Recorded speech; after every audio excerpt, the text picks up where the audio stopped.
me. I wasn't born here, but I got here quicker than I could. Okay,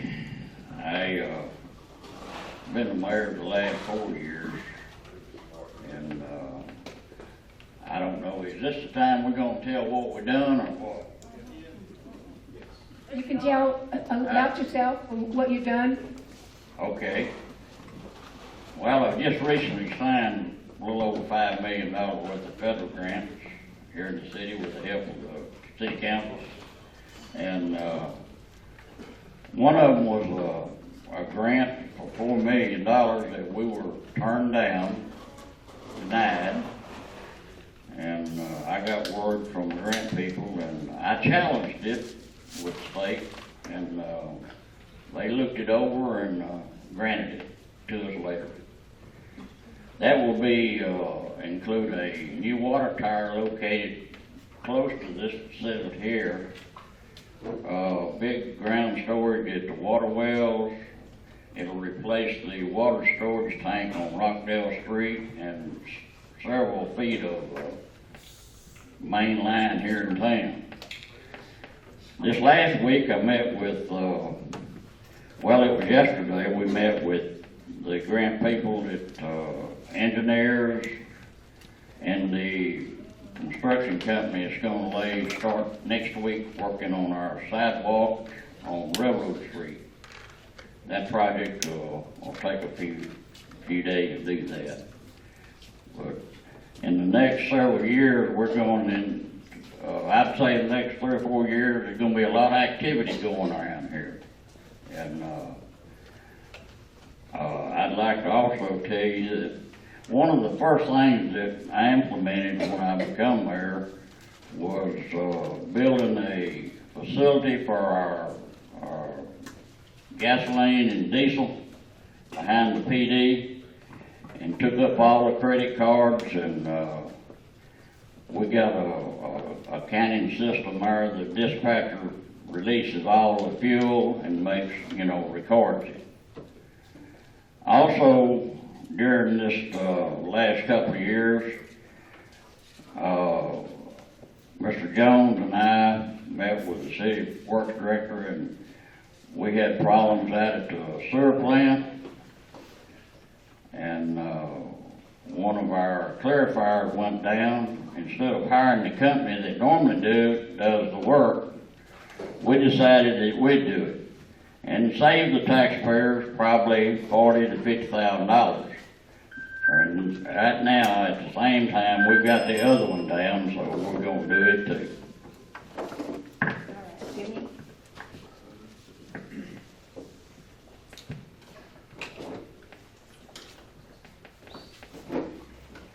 Hello, everybody. I'm Jimmy McCaslin. I first want to thank everybody for coming out and the host for having the event. It's good to get the information out here for everybody. It's a good thing. I'm originally from Trinity. I'm a 4th generation. From what I know, I'm 4th generation Trinity citizen. My mother, I'm a father of my mother, my stepfather over here. My father was in politics for a little while here, school board, whatnot. I'm a father of 3 myself now. I'm running for mayor because at this point, there's been a lot of issues with the water systems, the infrastructure. I think there are preventative maintenance plans, and you need a preventative plan rather than, I feel like everything has been pretty reactive. I would like to implement those plans, come up with a structured way to tackle them. I feel like within our city we need to somewhat reconstruct the way that too much responsibility is leaning on too few people. I feel like that needs to be spread out. There needs to be some sort of a system put in place for, we've got too many infrastructure problems with our roads. As you guys can tell, I'm public speaking to me. I would like to see, rather than us spending so much money to patchwork the system that we have. I feel like this should be more revenue. We shouldn't be looking at the water system and saying, what do we need to do to fix the problem for safe drinking water? We should have, over the last 10, 15 years, and I know that that doesn't really reflect on anybody, we should have had a plan, because we should be contracting our water out to our neighbors. That should be revenue for us. It shouldn't be and the same thing goes, how do you bring in a tax base with businesses and whatnot when you don't have the proper water system or infrastructure to, it seems to be failing.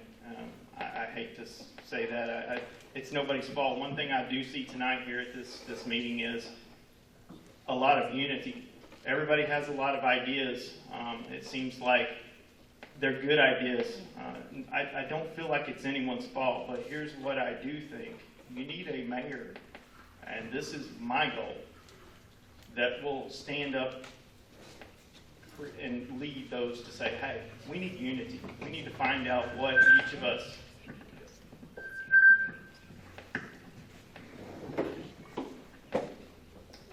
They're going to make me stand up. My name's Billy Gooden. My family moved here in 1968, and I went to school here. I married Rhonda McGinnis Gooden after I got out of high school, and I was married to her for 40 years until she passed away in 2017. We owned Trinity Florist and Gifts, so I know what it's like to have a small business in town.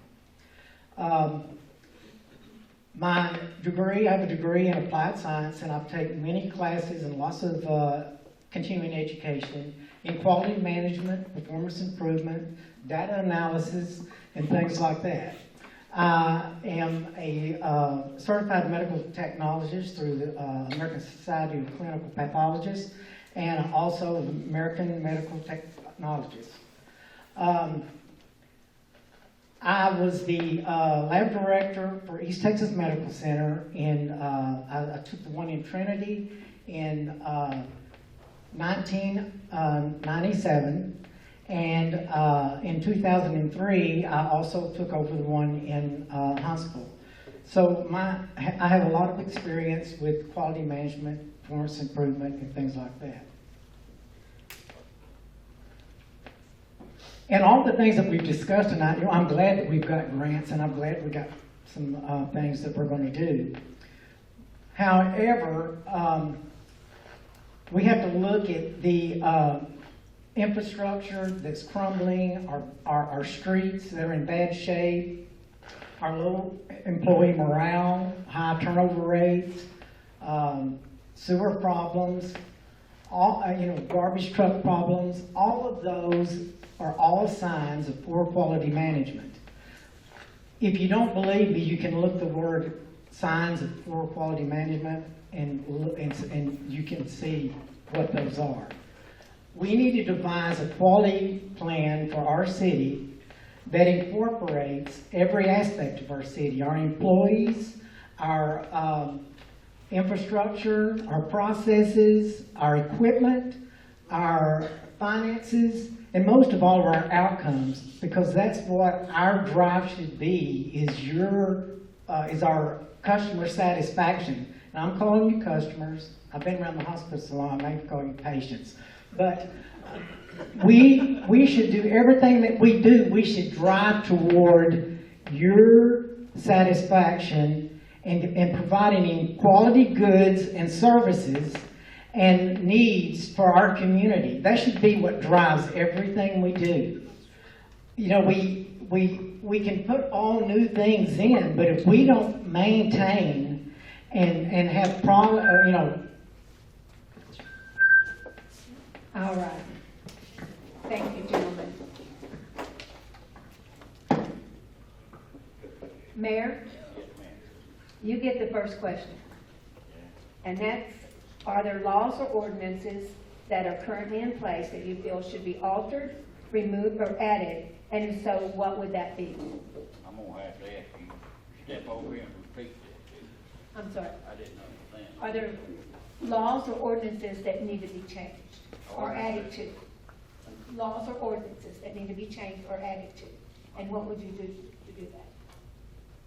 If there's laws that need to be changed, or something that's not a good law, or something that needs to be added, a new law? I hadn't stated that now. I'm gonna tell you right now, I ain't gonna lie to none of you about nothing like that. Okay, Now, as far as the laws that's on the books and the ordinances, right, I had the ordinance book redone in 1980. Man, when I was there before, after an 80. right, So, the ordinance book and all the ordinances that's been put in since then are recorded up there. okay, Now, I'd have to go over them before I could give you an answer on that, okay. okay? Thank you. Question number, okay. Next, Jimmy, give one example of how you can attract new business to Trinity. One example of a way that I would attract new business to Trinity is, I know we do have a Chamber of Commerce. I think we need a more, within our city structure, we've got, you've got your mayor, your employees, and you have your city council. We need more boards. Our Economic Development Committee that is here, I feel like they do a lot, but there needs to be more communication and transparency between the city council, the city, the businesses, and those entities. We have to get our water system correct, our infrastructure. You can't necessarily expect businesses to want to move into your town until you're up to par and you have something to offer. That increases your tax base. Another way, I personally, I think that with that, as a mayor, it's more, in my opinion, you need to oversee and lead those below to reach those avenues for those things. Animal control, that, your infrastructure, your parks and rec. I think there needs to be a water board. But yes, for businesses, Trinity should be, I mean, the Houston Metro is growing up this way. We're a lake community. People are moving. Businesses are going to come in. But they're going to move outside to Sebastopol, Carlisle, Riverside, unless we can get our system straight here. So. Thank you. And Billy, do you feel the community is involved with important decisions that affect the city, and how would you go about generating more involvement with your constituents? I think we have some that do, but I think that we need to involve our city. You know, if we're going to devise quality measures and things like that that affect what we do for them, they need to know what we're doing, why we're doing it, and what we're doing to maintain and to make sure that what we provide to them is quality and good services. I would like to involve citizens in committees and things like to beautify the town, to listen to them, you know, because sometimes when we get in office, we forget what the perception is from a voter's point of view. And we have to go back and never forget that and remember that. And I think we need more communication with our community so they feel like they're a part of what we do and that they can contribute to what we do. Because, I mean, they need to have more of a voice than just a vote every year. You know, we need to listen and give them avenues so that we can communicate. We need communication across all aspects of the city, especially the people we serve. Thank you. Mayor, we've been talking a lot about infrastructure, and so my question is, basically, it's a huge topic, so name the two that you feel are most important to Trinity right now. Infrastructure? Infrastructure, yes.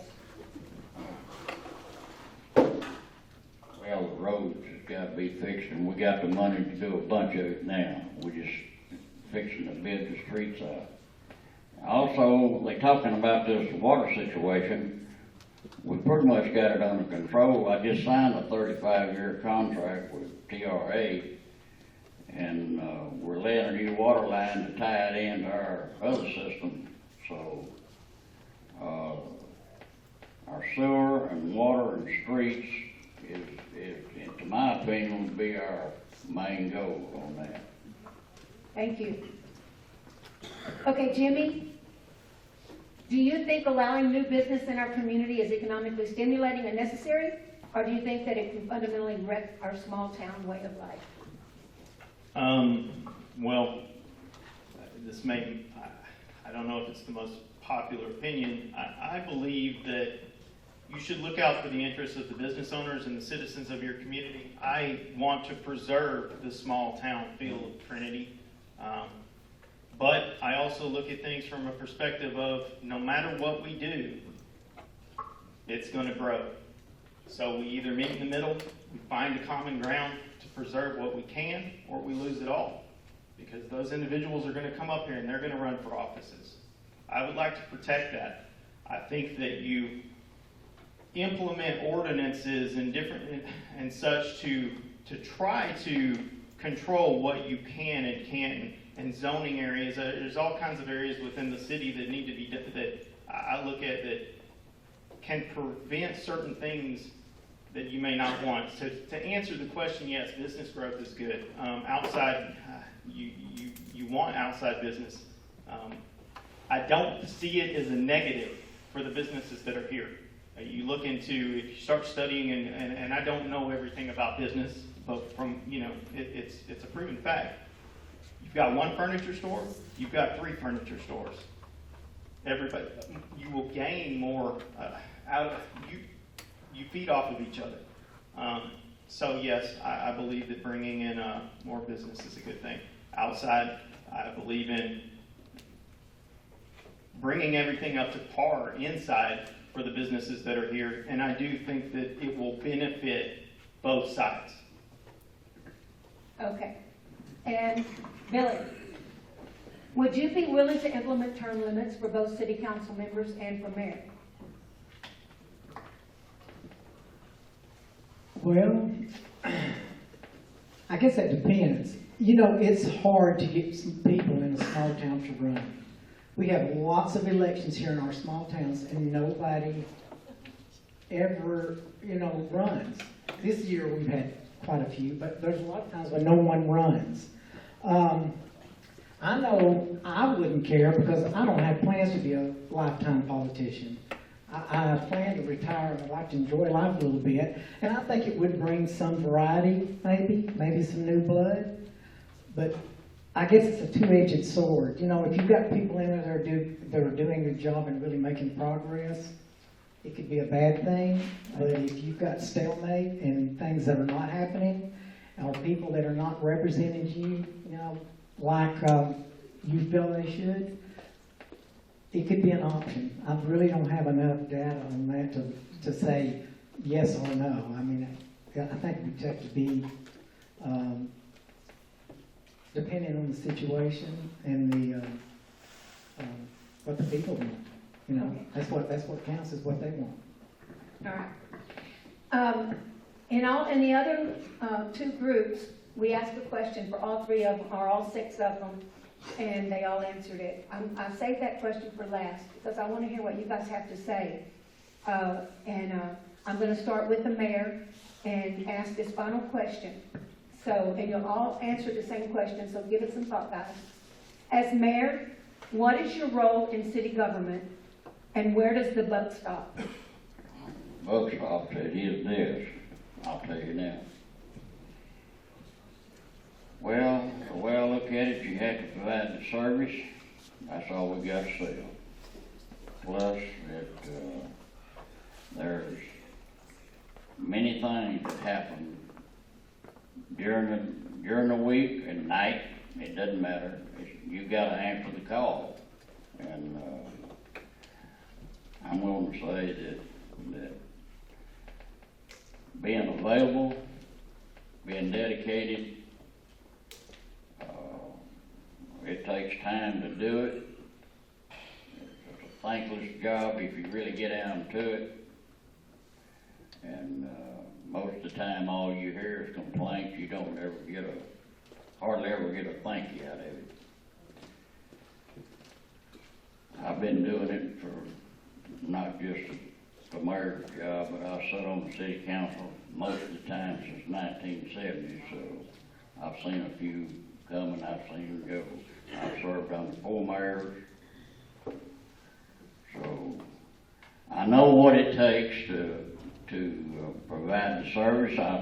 One of the things that I really believe in is giving the service plus keeping the tax rate low and the services like water, sewer, and trash low as we can because of the people that's on fixed income here. A lot of people don't have the money to pay a big price, and I always take that into consideration. So that's about the basics of it, ma'am. Thank you. Jimmy, same question. You want me to repeat it? Yes, ma'am, if you don't mind. As mayor, what is your role in city government and where does the buck stop? As the mayor, your role, well, first and foremost is example and servitude. You should serve your community and lead by example. Leadership is primary. You need to. I've been sitting here listening to all the matters tonight, and the one thing I can say is I feel like, and I touched on this earlier, we all have different ideas, but getting there, I think that is the mayor's role. Lead your council. And as far as lead your council, lead your citizens, and I do believe all respect to everyone who served here. You got to look to the positive. I think that being a positive influence as a mayor is a huge thing. Looking at the negatives, I think Bubba may have touched on it earlier. You can't go forward unless you collectively can look, unless you can see the positive. The other, as far as where the buck stops, we're your citizens. You're here. I'm here for me as a mayor. If that was what it were, I'm here for you guys. So when you say it's time to stop, or this is what you want, or what you do not want, I've got to listen, and there is no end to that.